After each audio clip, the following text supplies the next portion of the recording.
I don't know, what is like a rattle? Something that's just pissed you off during the week? Or in the entire year or whenever. We call it rattle. See, a lot of my rattles are controversial, so I don't think of something that's not controversial. You can say whatever you want, man. This is a free... I'm not editing anything. And that's the reason why I'm not saying whatever I want. What kind of setup is that? Look at him, schemer. Say whatever you want. I ain't gonna edit anything. What the hell? Anything? Are you mad? I don't know. I don't really have any rattles. I don't know. I've become a chill person. Nothing really bothers me nowadays. Jay? I already said mine. Oh, yeah, you did that. I just hate... okay, this is my rattle. Twitter specialists. Like, I don't like people that speak on... Like, for example, I saw this TikTok video about people comparing Jeff Bezos' money and saying, oh, look how greedy he is, look how much he has. It's like, bruv, that's not cash. That's net worth. Mm-hmm. Like, it's how much his company's value. Stocks. It's stocks. Like, that shit's all manipulated. Like, if you had any ounce of interest in stocks or shares, or even study economics to a degree, you know. But no, Twitter's giving you a platform where you can speak on things that you are not educated on. Like, I don't speak on certain things that I have no clue about. But I think that's my rattle. Like, people speaking on things they haven't read into, they haven't looked into, they have... And I get it, that's Twitter, just share your opinions, no matter how ignorant it is. But it's just the way people type and text as if they know what they're talking about. It's like, bro, if you have no clue what you're talking about. I think another one that made me laugh, that goes on, that's based around that topic is the tweet about capitalism, where it's like, oh, you should raise your minimum wages everywhere. I don't want to get into this because I know people are anti-capitalism. I get it, it's a bit of a trend nowadays. But it was just an ignorant statement like, stop sucking the dicks of big corporations. It's like, bro, raising minimum wages, if you studied economics to any degree, or just studied anything that shows you how money flows in a country, you would understand that raising minimum wage doesn't affect big companies. It only affects small businesses, and medium business, and consumers. So it affects you and your local boss man. Donny at Morley's is getting affected, but McDonald's is not going to feel it. They're not going to feel anything. KFC's not going to feel it. They're not going to feel it. And it's just when you see people tweet about it and they try to go on a whole fucking thread about it, it's like, bruv, do you have any education in this? And you're just speaking on like, you know what you're talking about. That's my point, because with me, I try to avoid speaking on things that I don't know. If I really care about it, go do a bit of research. But I feel like people just tweet about it and they research. It's like, you're just spreading misinformation. Bro, that's the age window. You've said so much truth right there. I can't lie to you. This anti-capitalism thing that came out of nowhere has just pissed me off. I'm a bit of a capitalist, innit? I'm like, go get your money. It's the best system we have. We need to improve on it, but it's currently the best thing that works. I can't lie to this society. I can't lie to you, yeah. I would say that people are like, I want to be rich. And then all of a sudden, the anti-capitalist. You can't be for both. The one that triggered me was like, eat the rich. It's like, bitch, you're tweeting this off a fucking phone. You are the rich. 75% of the world's in poverty. You are rich. The fact that you can tweet this on a phone, you are the rich. You're talking about eating yourself. That's what you are rich. Like, this capitalist system is the reason why you're able to have custard creams and then bourbons the next day, because you have the choice to do so. What other system's better? Do you want to? We take it for granted. Though, do you know what I mean? Like, I think that's it. I think it's situational. People look at that scenario and go, oh, he's doing better than me, eat the rich. Yeah, right. That's a small percentage of people. During lockdown, I've had to remind myself, like, even when sometimes I feel like, raw, this is fucking dead, like, I can't do nothing, I'll just be like, at the end of the day, I gotta be grateful. Yeah. I got a roof over my head, I got a job, I got my health, I got car, I got so many possessions or whatever. Gotta be grateful, man, at the end of the day. And then you think that, boy, not everyone's living like this. Like, obviously all of us are Nigerian, innit? Like, we could easily be in the village right now. 100%. If for one or two things, like if one family member didn't decide to work as hard as they did, like I've said the story about my grandpa, how he was like a slave and like he worked his way into becoming an engineer from being a house slave in the village. But like, something simple as my mum falling for the guy that lives in Nigeria, like. Things like that would have just changed our scenario so easily. One thing or the other, bro, we could all be in the village right now. Yeah. Never knew what an iPhone is. Never done the podcast. Never had this kind of lifestyle. So we got to be grateful, man. Got to be grateful. That's what capitalism gave us. And one last thing is, based on your thing, was, like, you know those 4 boys that became that meme, innit? Yeah, shout out Connor. Fam, we met, I don't think you met him, but he went Cov. Well, he didn't go Cov Uni, but he lived in Cov.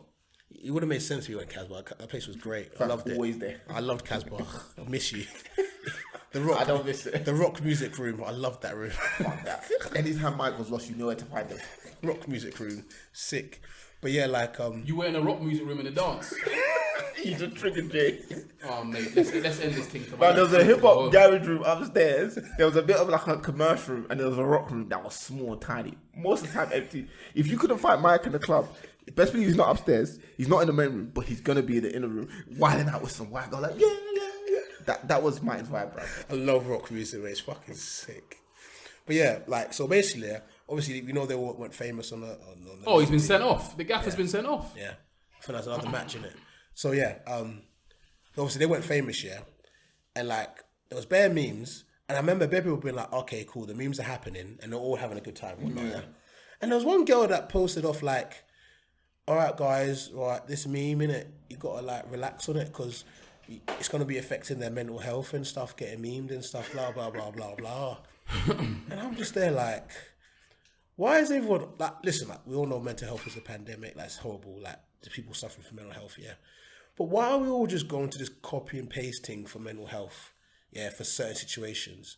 Like you don't know what the guys have come out and said it's cool, man. It's just banter. They did an interview. They didn't even like it's all banter. Like they're gonna make peas off it now. Like it's all banter. Like we're glad people can be making money off it. It's kind of like you're saying. People are just saying shit for the sake of saying shit, like to get retweets and like, bro, you're using mental health as an effect. If the guy came out and said like, "Can you stop now? It's affecting my mental health," I'd have gone, "Yo, yeah, stop, yeah." But people are just saying clout chasing, man. They do anything for clout these but days. it's mental health. Is it mental health? It's I don't know. Like, It's another avenue for clout, bruv. You, like you said, then people tweet out the same default. Oh, mental health. Oh, protect them. Oh, da da da. Yeah, they get it's a gang of retweets. They get a gang of likes. Yeah, it's a trend. You're part of our community. Chasing, bro. You believe what we believe. Join our team. honestly, that's exactly what I look at politics like. Especially when you get the whole Democrat Republican thing. I go, okay, they're Man United, they're Man City. No, you're right. It's like you don't care if what he's saying is actually facts. You just don't like he's in a red kit. Thing is, as the type of person I am though, like I'll for example, I'll see a tweet, right, and you know everyone will be on one side, and then I'll read some of the comments and stuff, and I'll be like, I do agree on this side, but yeah, I can understand. I can understand what this person's saying. Also, I'm quite open-minded. Like, I like that's the way to be. Think about things. But most people are just okay. I'm just gonna jump straight. Like for example, and we still don't know what the truth is behind this. But like, I wasn't quick to jump on the Dutch Evelity because I played the fifth because I didn't know. I still don't know what won because everyone's saying he did. But my thing was we don't know whether it's true or not. We don't know whether it's edited or not. We don't know. So like, if it is true, terrible. Like shambles. Write him off, bruv. If it's not true, you've just gone out and you've defamed the guy. Yeah. And it looks like it's come out and it's apparently it was all edited. That's what apparently they're saying, but no, we don't. None of us really know the truth. I think some people are attached to the story, man. I don't know. I think some people are attached to the initial story. Like, there's some people who can try to tell them, like, oh, but there's no proof. They're like, no, but it looks bad, and that's the idea they want to stick with. So yeah. That's the narrative and agenda, isn't it? Yeah. Narrative and agenda, and I want to know the facts. Yeah, and for me, if I don't know the ins and out of it, I don't have an opinion. That's the mindset that I'm on now. I don't want to really have an opinion if I don't know the ins and out of it. Yeah. Like, and to be fair, most of these things, I always wonder in my head, like, it's none of my business. Yeah. Like all these celebrity did this, celebrity that, like, I don't know them. Yeah. What the fuck? It's none of my business. Sometimes you have to remind yourself of that though. Sometimes because you get in it, and then sometimes you have to take a step back. Like, right, I'm really getting involved. I'm getting heated, or I'm getting into this thing, and I don't know this person from Adam. They'll see me on the street and they won't even acknowledge me or even recognize me. What am I getting involved for? They call it the footballification of. I can't say the word. The footballification of politics.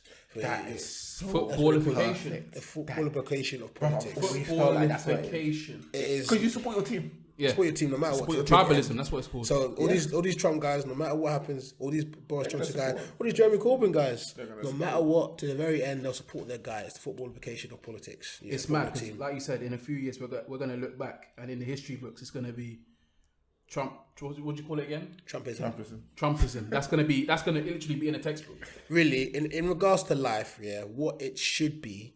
This is the way life should be. When the facts change, so does my opinion. Facts. I could go with this person today.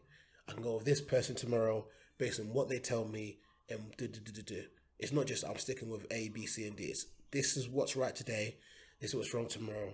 It's the Overton window. things change, things adapt, and you choose on which side you're going on based on how life and how society has developed. Yeah. That's what it should be. Yeah. That's how it should be, as you said, should be. But, you know, fuck it. Well, I think human nature is always going to play a role, man. Naturally, we like to be amongst the community, and I think that's what's always going to happen. Like, I think a lot of this is just down to like it's naturally going to happen. Like, if a bunch of people think the way you think, and you like those people, then you're going to agree with their way of thinking just to fit in. And I think that's why you're always going to get this constant cycle. That's why people are like, oh, cancel culture is going to go away. It's not. Some people are just going to have to deal with it. You're going to have to live with it. There's a book that my friend Ikra showed me. There was a book she showed me, and it was based on like society. It's kind of like humans